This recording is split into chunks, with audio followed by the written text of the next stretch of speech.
Hi, and welcome to this week's The Mortgage Broker Broadcast. I'm your host, Craig Skelton. I'm a mortgage business owner, mentor, and coach, and I'm here to help self employed mortgage brokers and business owners build the business that they want. And this podcast is made for brokers at every single level, whether you're just starting out with CMAP in your hand, or you're running your own firm, or you're looking to grow and scale your existing business. This podcast is about helping you grow your business, sharpen your mindset, and navigate the day to day challenges of being a self employed mortgage broker and business owner. And this week's podcast, we're just taking a break from the AI series that we've been running recently on the podcast. And this week, I wanted to go back to having a guest on the podcast. And my guest this week is Nathan Hill.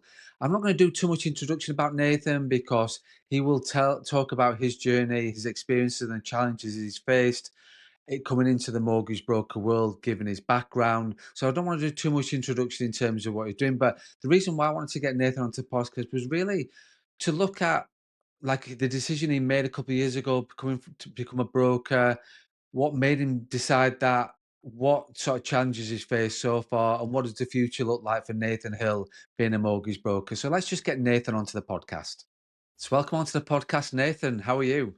I'm good, mate. I'm good. Yeah, good. Thank you for having me on. It's been this is my first podcast actually, so it'd be good to good to see Wow. how it. No, I feel very honoured for that your first podcast is on the Mortgage Broker broadcast. And also as well, I think it's safe to say that you're the first, which we're going to get into that. There's no spoilers with this, but you're the first Royal Marine Commando that's been on the podcast as well. So thanks for coming on. Oh, brilliant! So no, never had any military kind of person on before or anyone like that. Military, yes. Yeah, a couple of ex-militaries, but that then are brokers. But yeah, nothing with your stature and experience. I'm really going to do like the thing is like now. I know the people that have been on the podcast that are ex-military, and if they listen to this, they'll be going, "I know," but so I've said there not as your stature, and then they're going to go, "Oh, so like I'm just this then now, and I'm just that." But yeah, You're I'm gonna not get doing anybody a disservice. And they do listen to it, so I know I'm going to get a bit of grief, but that's fair enough. So, but not, and probably people are really like thinking now, what's a Royal Marine Commando? If people aren't connected with you, don't know who you are, and which we'll do the introductions in a second, they'll be thinking, why is a Royal Marine Commando coming onto the Mortgage Broker broadcast? But we will explain that in a second, and I probably will have explained it in the intro as well. But no, thanks Nathan for agreeing to come on, and I'm we had a brief chat before we hit record. There's been a few things like I see you in my content every single day, which is a good thing. I can see the thing that the content that you're putting out there from an educational point of view, and vice versa. I know you was on the webinar with Jonathan and I recently, but it's the first time we've actually had chance to probably chat and have a conversation. So I'm looking forward to just being able to have that chat and getting to know you a bit more, rather than sort of the content that you've been putting out or the webinars that you've been watching, listening to Jonathan and I on. Yeah, that's my yeah. Looking forward to it. Good. So for those that don't know, Nathan, do you want to just do a brief introduction about yourself? Yeah, so yeah, my name's Nathan Hill, and I'm just basically recently into this space of mortgage advisory, and yeah, it's been a ride, definitely sort of getting to know everything, and previous to that, I've no previous industry experience. It's just basically just dived into it head first. So I was previously in the military in the Royal Marines for the last 6 years, finished last Thursday, and yeah, officially. And yeah, prior to that, I went to uni in Leeds, great city, and yeah, studied sports science. So a bit of a weird kind of ride into financial services, but no, it's been a good experience so far, and yeah, I'm looking forward to what it will bring.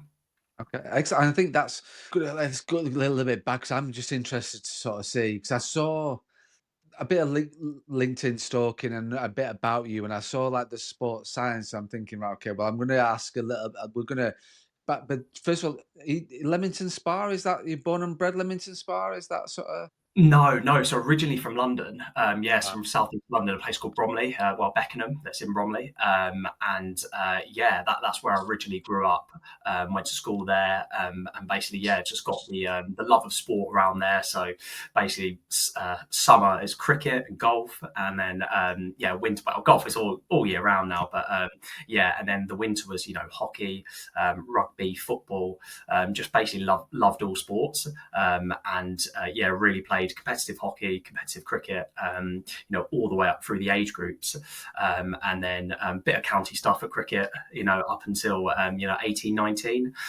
So yeah, I loved that sport, and then basically just got into golf, and then golf took over everything in the summer, and yeah, because I had that love for sport throughout school. I then, decided to carry that on at university. So I went to Leeds Beckett University and did sports science. Thought about a career in teaching sport, or a career in something to do with sports science. But I always kind of had a military itch, as it were, and I had this kind of like fascination with the Marines being what it is. And I was like, oh, like I hit 25 and finished uni at 25, and I was like, if I don't join the Marines now, I never will. And I think I'll regret that. I think I'll regret not scratching that itch. And then yeah, so finish uni at 25, and then yeah, put that application in and join the corps in May 20, September 2019 on my birthday, actually. Wow. Yeah, the day I started, the day I got off the platform at Commando Training Centre in Livingston, and I was bustled into line and screamed and shouted at. It was my yeah, my 25th birthday. At least you'll never forget. You sort of just, Exactly. yeah, yeah. You're never going to forget that day. So, and that was obviously with you doing sports science. One of my questions was going to be about favorite sport in terms of, because obviously you bit of a sporty background, and we'll come on to the competitive edge in a second. But so my question was going to be about favorite sport. Is it like sort of one particular thing? But you've obviously alluded to cricket is your sort of one thing, and then golf is the other. So are they the two favorite ones you'd say? I'd say, well, yeah, hockey in the winter. Really love playing hockey. The fast pace of it, and yeah, it's a great game and very physically demanding, which is good. And yeah, and then the cricket is that kind of, it's non-contact, obviously. Yeah, that was just the summer sports that I played, and then really got into cricket. Tried to sort of give that a go as like a sort of semi-pro, as it when I was at Kent, which was the county that I lived in and played for as a youngster, and then probably just got to a point where I was just, if I'm being honest, just wasn't good enough for the professional game. Sort of on the outskirts of it, but just probably wasn't quite good enough. And then kind of lost that love a little bit for the game after that. And then golf just like grabbed me, and yeah, just got the bug for that and got really into that. But I'm slowly sort of getting back into. I've played a few games for Leamington locally here, so yeah, trying to get into it in a new area, which is good.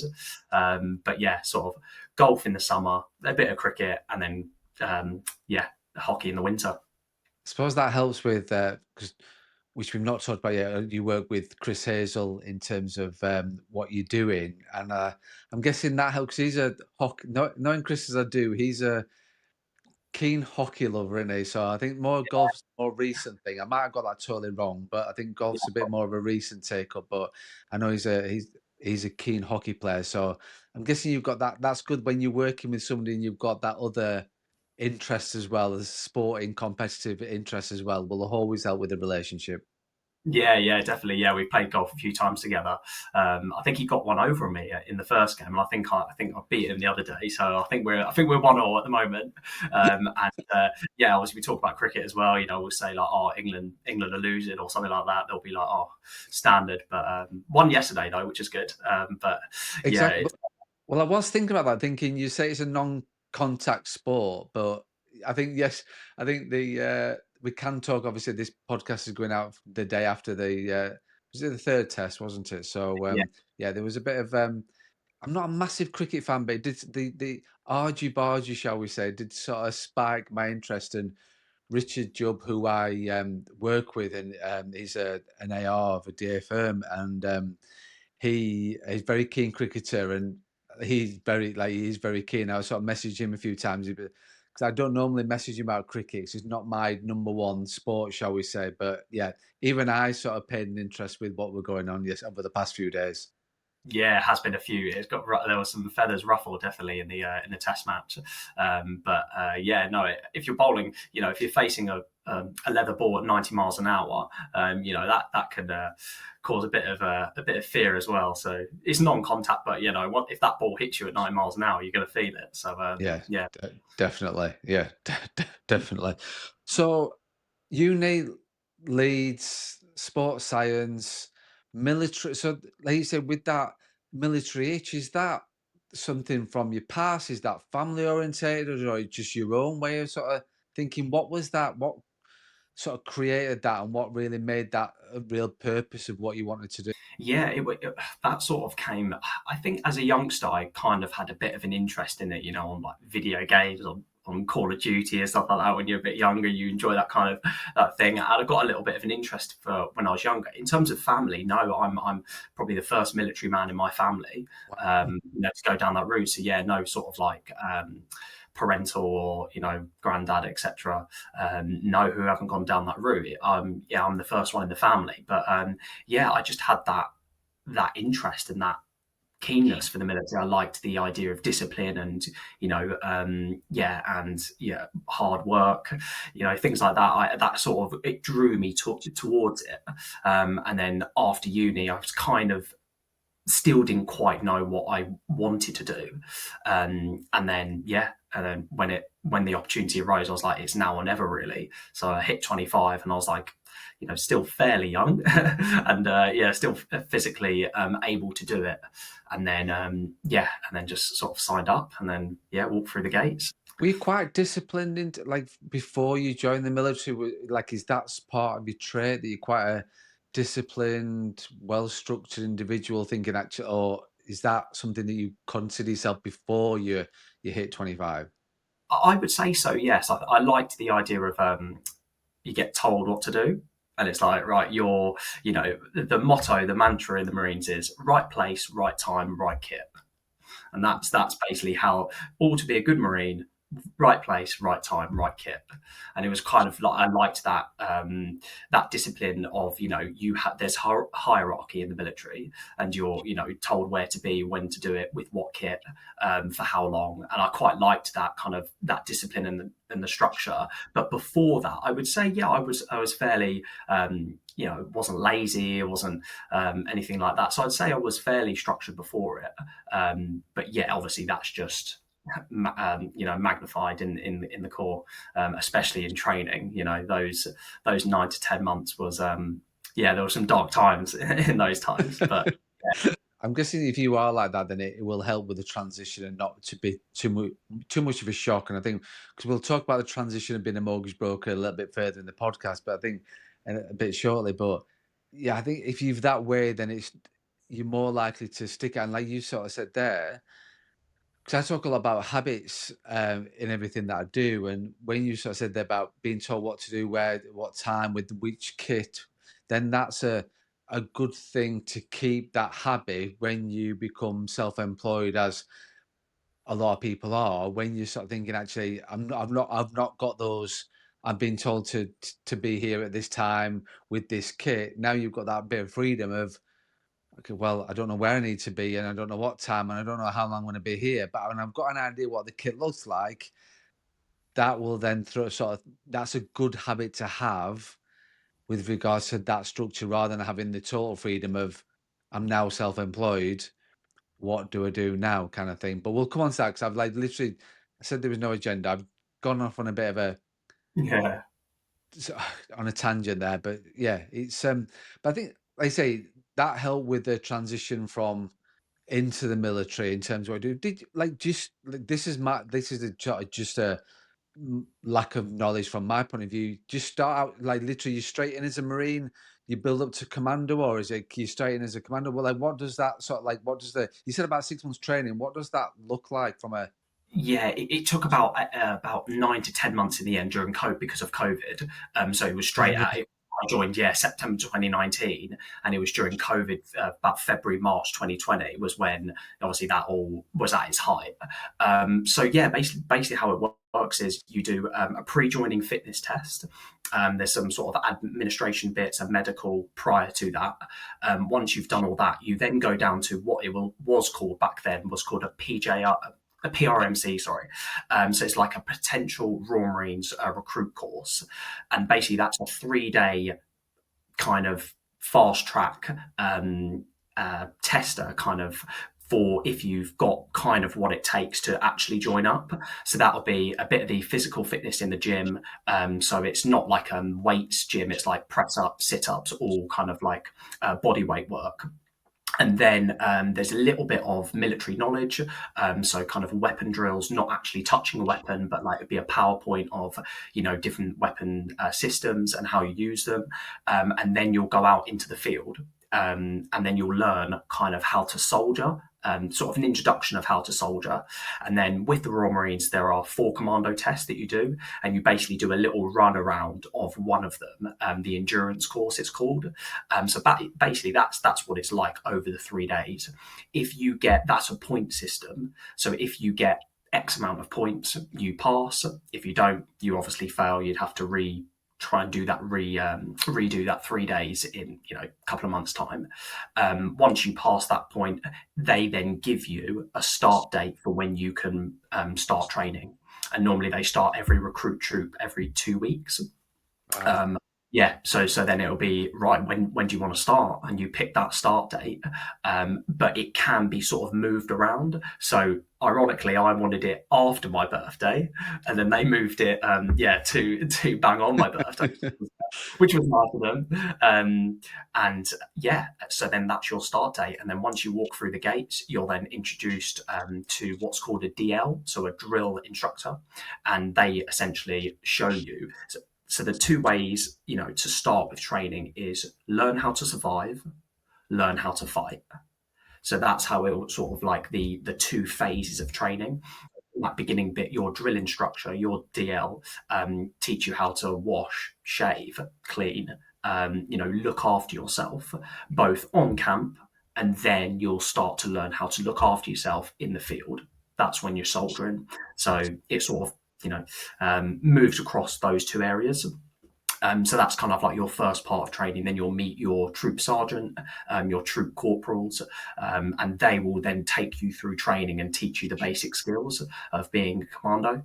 And then so that phase 1 is basically learning how to survive, and learning the military discipline. And then phase 2 is learning your troop level tactics, your battle drills, your section level tactics, etc., like that. Learning basically how to really soldier. And then towards the end of training, then you've got the 4 commando tests, so the Tarzan course, the endurance course, the 9-mile speed march, and then the big one, the 30-miler, at the end. So Right. going through training, physical fitness was a big part of it. And so it's kind of, those are the 2 phases really. And then by the end of it, once you've passed the final exercise and then passed those 4 commando tests, you get your green lid, and mine's just sitting in the back there on my Yeah. shelf. Yeah, I'll always stay there. And it's that's the moment you're working towards. Shame we couldn't zoom into that as you mentioned at the Yeah, moment. yeah, But yeah. we get the idea. We obviously can see it over your shoulder there. So, but when you sort of look back over these, say 6, is it 6 years? You sort of 6 years, Gone. because you've got quite a vivid memory of sort of like what the first 6 months looked like in terms of what, obviously there's a bit of pain there. There's a bit of mindset as well. A lot of pain, a lot of mindset from that point of view. When you look back over the 6 years, what was your sort of would you say you learned about yourself and your mindset and your capabilities? Was there a big change in you as a human being, as a person over that sort of period of time? What does that sort of, because that's quite an influential time from 25 to 31, 32. It's quite influential time from your overall outlook in life and where you're looking to go and your sort of and your values with that point of view as well. Yeah, I think what he's taught me, I think the main thing probably is resilience, and sort of like we call it grizzing through it.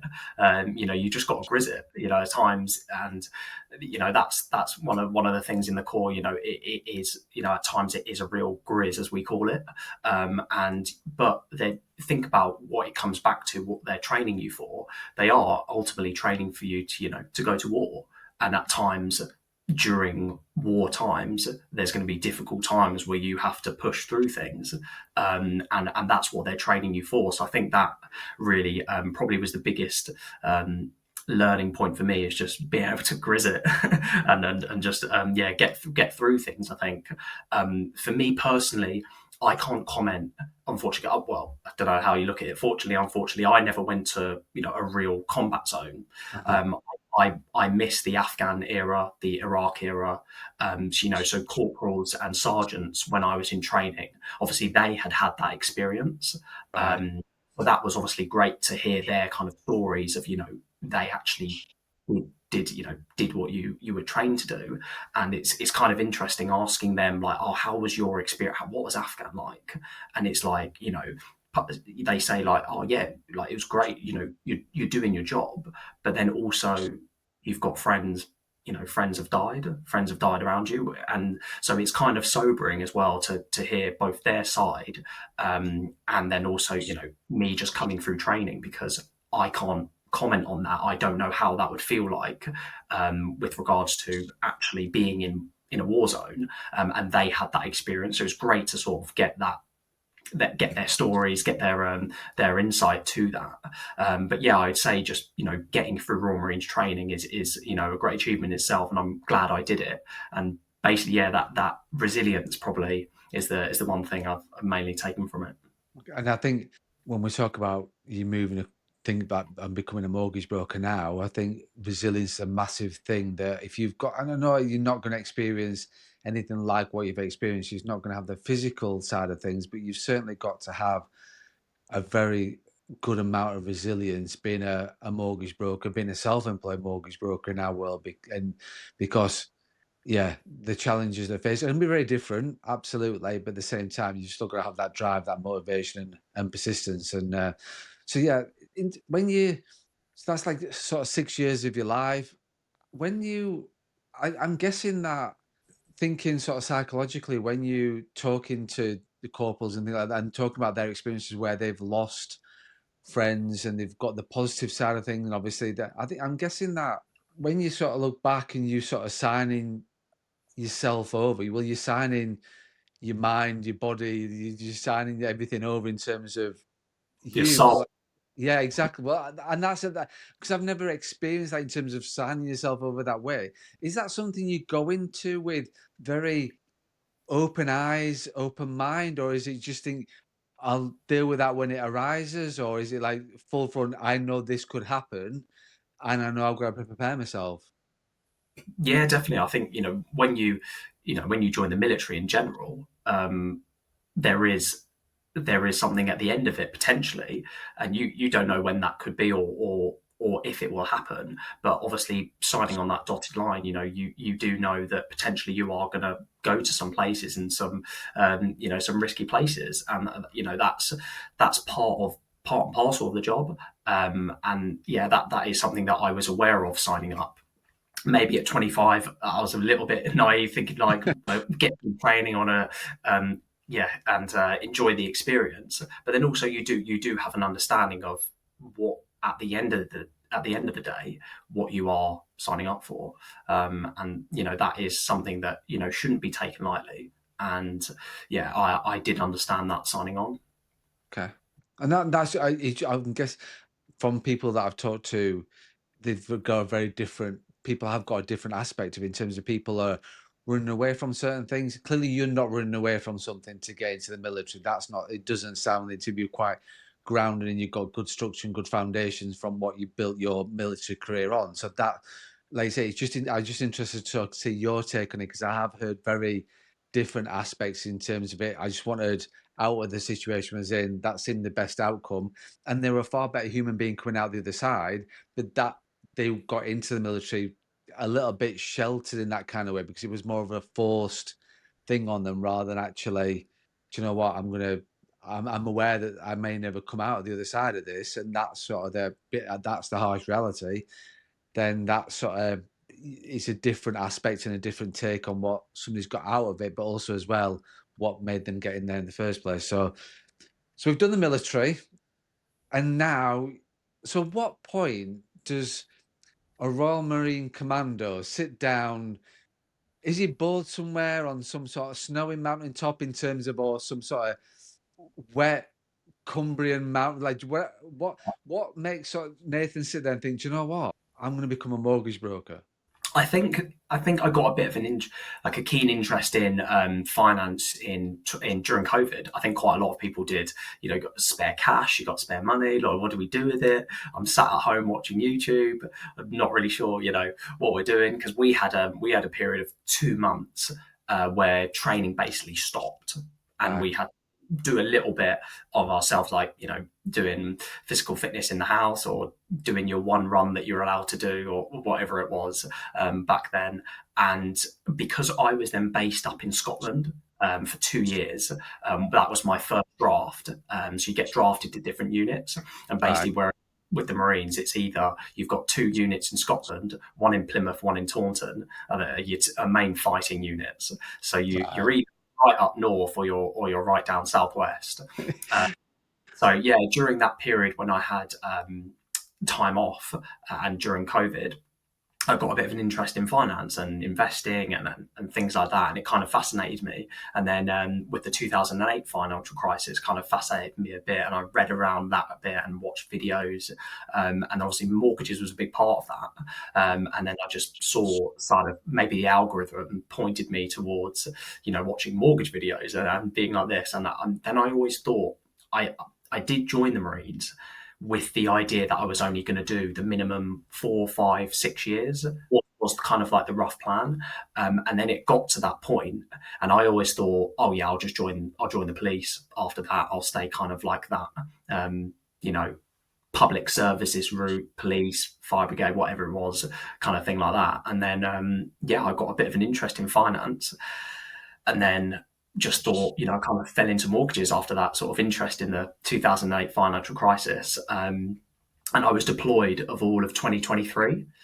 Yeah, in the Middle East for a deployment for 7 months, and during that time, I got the qualification. Well, I had all the notebooks for CMAP Right. from a friend, so I was just going through that, just being like, yeah, I want to do this. I want to give this a go. What do I need to do to get qualified? And obviously, CMAP is the industry standard, so I got the kind of a bit of a leg up on that during that tour, and then I came back from the tour in must have been November 2023. And then we had 2.5 months, what is called pothole leave. So basically, after you've done a tour, or a deployment, you get like an extended period of leave. So that was about 2.5 months, and I just did the qualifications during that time. Wow. So you've gone from sort of I'm picturing the extremes of weather from Scotland then to the Middle East in terms of Yeah. dealing with that, and then thinking, do you know what? I'm going to take on CMAP at this particular point as well. And did you just go all in CMAP, one, two, and three? Just got it all done in that, like, yep. How long did it take you to get your CMAP, Nathan? Uh, 2 months. Two Okay, months. good. Because I had that 2 months off. I heard, I saw about the crash courses where you can do it in like 10 days and things like that, and I was like, oh, I've got the time. I'll do it myself from the textbook. So I just got the textbook. Looked online resources. I don't know if you've heard of Charlotte Hemingway, Future in Finance. All right, okay, yeah, yeah, Yeah, so she was fantastic. Yeah, right. she was great with her content, and I really sort of leaned on her webinars and her insights, which was great. And then yeah, just kind of reading off the textbook really, and just learning it as best I could, was that. But then obviously getting CMAP in the hand to then actually doing the job is, as you know, very different. So it's a bit of that steep learning curve. So what does that? So obviously you've left recently, so it's just been quite a recent thing since you've been fully retired. What is like is that the term? Fully retired from the forces now? That, Because I'm going RMR, so I'm technically a Royal Marines Reserve now. So right. I've got Okay. keeping my foot kind of dipped Yeah. in the yeah. Just just in case brokering don't work out, I'll just keep my phone here just to be on the Yeah, safe side. Oh, I can't blame you for that. yeah. But it's because yeah, the idea was, I still, the thing that I really will miss is the camaraderie and the, the friendships, the kind of that you have and that you make in the corps, and the military in general. That is the kind of things that I'll miss. I'd like to keep an idea of how I could still keep that in the background, especially going into, self-employment straight away, where I'm just working from my room.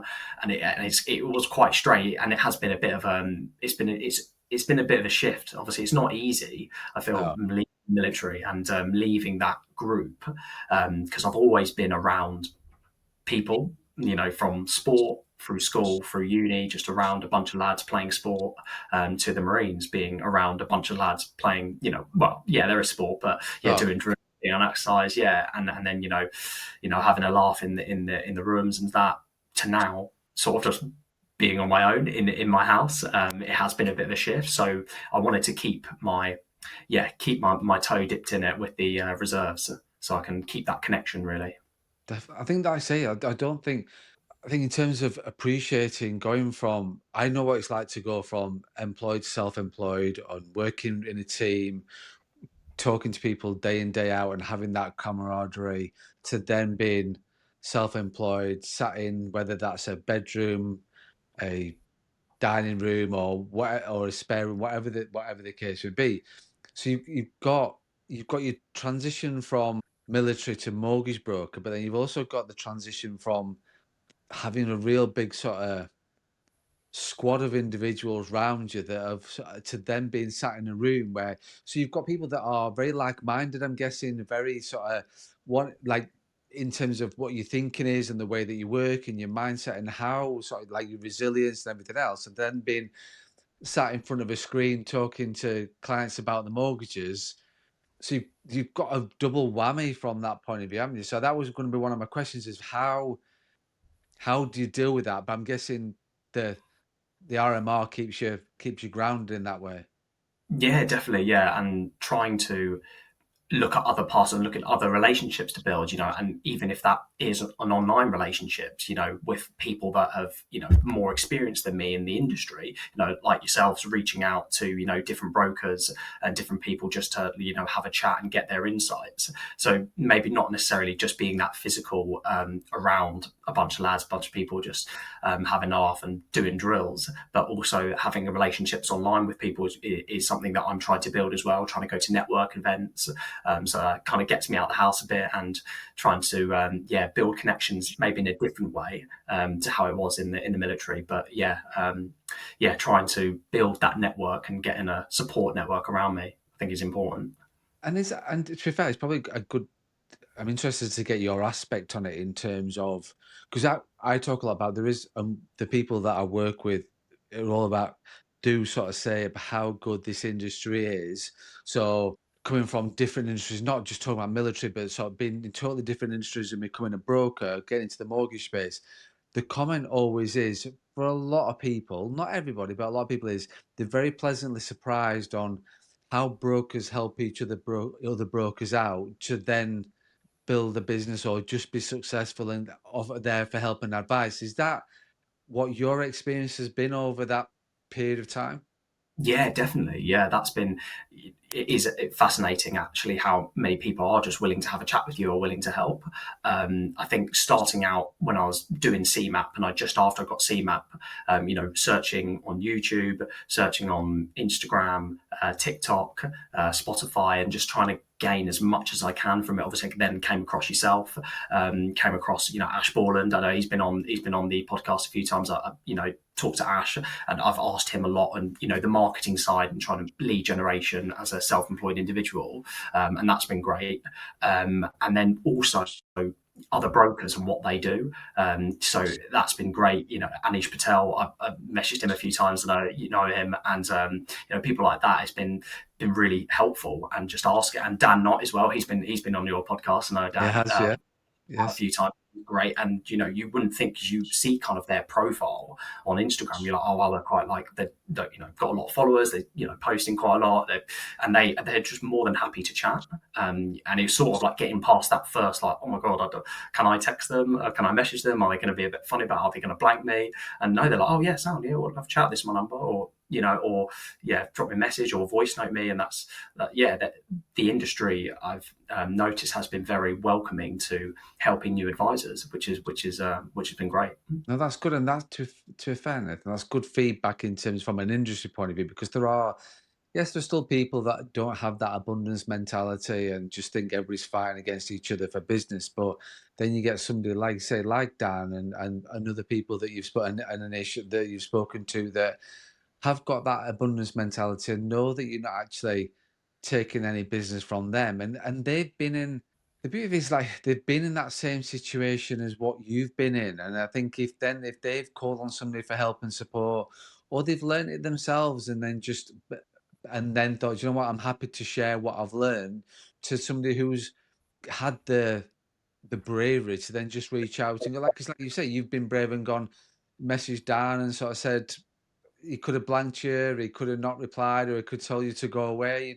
You don't know but until you ask, you just don't know, do you? Until you don't know what the reaction is going to be. So no, it's interesting, like, hear your take on it, because I think it is such an important part of this industry that is welcoming to newcomers who are looking to go down that self-employed, being brave kind of route, thinking, where do I start? Like, what do I do? And there is plenty of content out there for you to take on board yourself, and thinking, actually, I'm working it to your own advantage, because everybody will have different opinions on different things. So that's so good. So in terms of your, like, were you part time? Like, so you've only left the. So when did you start advising? And then obviously you've sort of, because you've only left the military really recently. Because I'm interested to understand how that balance has worked. If you have been full in both camps with regards to doing that before.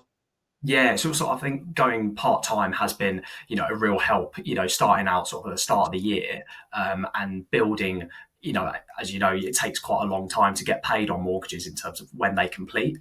So I had the idea of, going self employed. It was that decision of, or do I go self employed or go employed? Some people say, yeah, you go employed first, you get the training, you get the know how, you build your client bank, and then you go self employed. And then I had other people say, like, no, employed routes, you can never get off the bandwagon.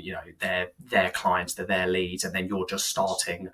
You're starting from scratch when you go self-employed anyway. So they said, like, and I think one thing I've taken from your podcast quite a lot, and the ones that you've done, is finding your why. What's your why? And that kind of really then drove me to be like, well, what is my why? What is my why for leaving the Marines? What is my why for going into the industry? I wanted to leave the Marines because I want to set up a life for me and my partner, probably, start a family soon. And what's the why for doing that? Is because I want to be present. I want to be, here, and I want to set up that life for us and my family, here. And you can't have that in the Marines. You are married to the military, as they say, and wherever His Majesty will send you, you've got to go. Whether that's Scotland, whether that's Middle East, whether that's Australia, you're going to go. So coming back to what's my why was, for going self-employed straight away, is to build that, to build that foundation and to build that life. And being part-time to begin with, sort of at the start of the year, gave me, I felt, the best footing for that, going forward.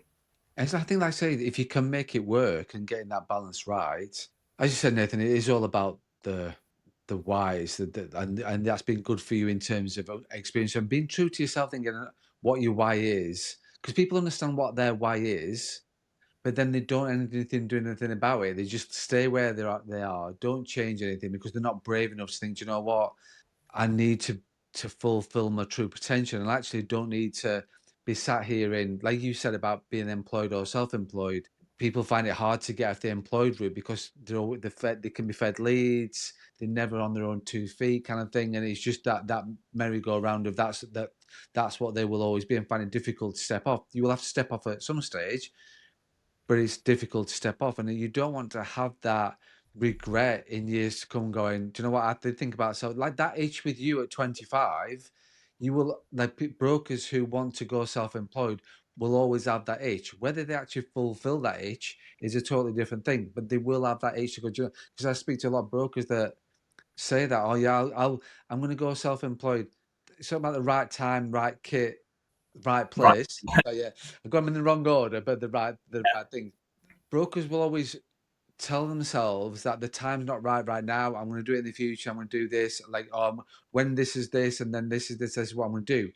That's that is the way that generally people will run their lives. That's why you get New Year's resolutions. That's why you get people saying, "I'm going to do this quarter," and it never happens. It's all about habits. But for you, you understood what your why was.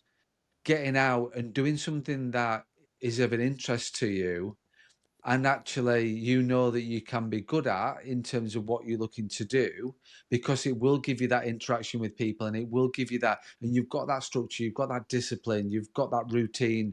All those things and attributes will help you to be a successful self-employed broker without a shadow of a doubt. But you fulfill that potential right from the start. But I think, do you know what, I've just got to get in there and just get on with it, and just don't take the easiest route. It's not the necessarily the easiest route, but people think it is going employed and going down that route. But actually doing what you've done and being brave is testament to you in terms, and using the knowledge that's out there, using the advice and all the rest of it, to then think, actually, I want to do this, but you want to do it your own way as well, which is important.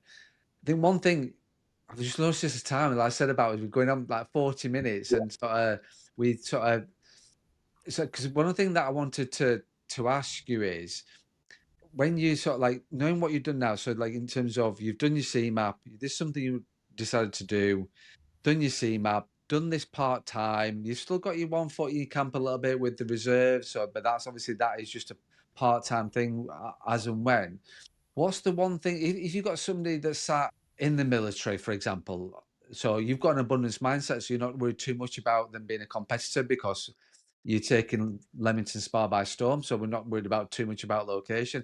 But if I'm in the military and I'm sat there thinking, I want to, this is something that I'm interested in doing myself. I live down in Plymouth, just trying to take your mindset away from Leamington Spa, so they're not going to be in competition with you. Down in Plymouth, think about doing this. What's the one thing that you would say, giving your background and advice to somebody in the military right now that is retiring or is thinking about getting out or thinking about becoming a broker?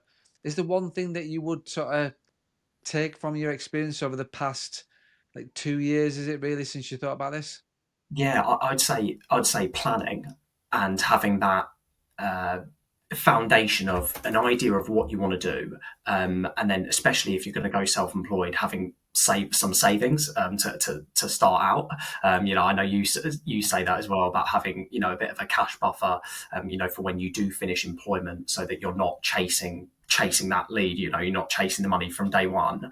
And yeah, I'd say planning, and then just get out there, get information. There's plenty of information online, from your own programs, from different people's on the socials and on YouTube. And Gary Das is a great one as well. He's done loads of stuff on, like, oh right, this is what you need to be a broker, the avenues and things like that. And then basically just getting out there really, and trying to find the feeders, ask brokers. I remember when I first, so in would have been Christmas 23, I searched mortgage brokers around Beckenham in London, and I just phoned about 20 of them, and most of them were like, "No, we don't." And then a couple of them, "Oh yeah, we'll just have a chat." And then I said, "Look, I'm looking to get CMAP. I'm studying at the moment. I'd love to just have a chat with you if I can shadow you, or So they're like, the GDPR issue, you can't shadow me, but I'll have a chat with you, and we can talk." So that was kind of what I did to try and get an understanding of the feelings. And I remember there was a guy I spoke to in Acosta. He went to my school, and he's been a broker for a few years now, but he's a bit older than me. And we had a chat, and then that was when I first found out about DA. And I was just like, I remember writing it in my notes when I spoke to him, and I got back home and I was like, what is DA? What is AI? And you wouldn't know that if you didn't, if you are going to go self-employed, you wouldn't know that if you didn't just reach out and try and find out about the industry. So yeah, I would say planning both financially. I try to build up savings. So, and then I think you talk about it as well with your minimum amount that you're knowing your numbers and that minimum amount of, I know what I want to have per month or how much and how many months I want saved to start me out. So I'd say planning and just, yeah, get out there and yeah, research. Excellent. So we've talked about the past, we've talked about the present kind of thing. Future wise, like obviously it's still very early days into your sort of broking world, but any sort of we've already alluded about family sort of plans for the future, but Yeah. is that what it is and taking over Leamington Spa? Yeah, probably. Yeah. So obviously, with Chris Hazel, it's been great to, Chris is a great guy, and we've yeah, been working together for a while now. Yeah, we sort of like trying to push the business forward with Chris. He's obviously got the Stratford base. I'm looking to gain that Leamington Warwick base, and then yeah, seeing where the future takes us in that sense. But yeah, still trying to learn all the lender criteria for now and get all that in, which is forever changing. But yeah, I'd say just going into it with my eyes wide open and yeah, looking forward to what the future will hold. Excellent. Nathan, thank you so much for your time. Thanks for agreeing to come on the podcast. It's been sort of great to see your journey so far in terms of what you've done in your background and your experience and what you're using, the mindset you've got to use your experiences to transition into the mortgage broker world. And no doubt, we will get you back on 6 months time just to sort of see how maybe first year, first 6 months, and then explaining how that transition's been in sort of first hand experience, and you can talk about that a little bit more. But for now, just really appreciate it, mate, just coming on and trusting me with no agenda and just talking about you and what you've been doing and where you're going now. So thanks very much. No, it's been great. Thank you very much for having me, Craig. It's been yeah, been great to chat. Thanks for that, Nathan. Thanks for being a great guest on the podcast. Obviously, it was your first podcast, which you wouldn't have known it given the way you handle yourself on the podcast. So thank you very much for that. Really appreciate you coming on and giving us a true and honest experience of your journey so far and what the future looks like as well for you and your business and being a broker, and also from a personal point of view in terms of talking about your why, which is quite a personal thing as well. So thank you very much for that. And as always, if you've liked the podcast, please leave a review, please leave comment, please leave feedback, and please leave a like on whatever platform you watch or listen to this podcast. And if you are thinking about becoming a self-employed mortgage broker or looking to launch your own brand and business, looking to take your existing business to the next level, visit my website, craigskelton.co.uk, schedule a discovery call, or just simply just get in touch and let's just have a chat about how I can help you achieve your goals and help you achieve your reason why within the mortgage broker space. And as always, please don't forget to run your own race.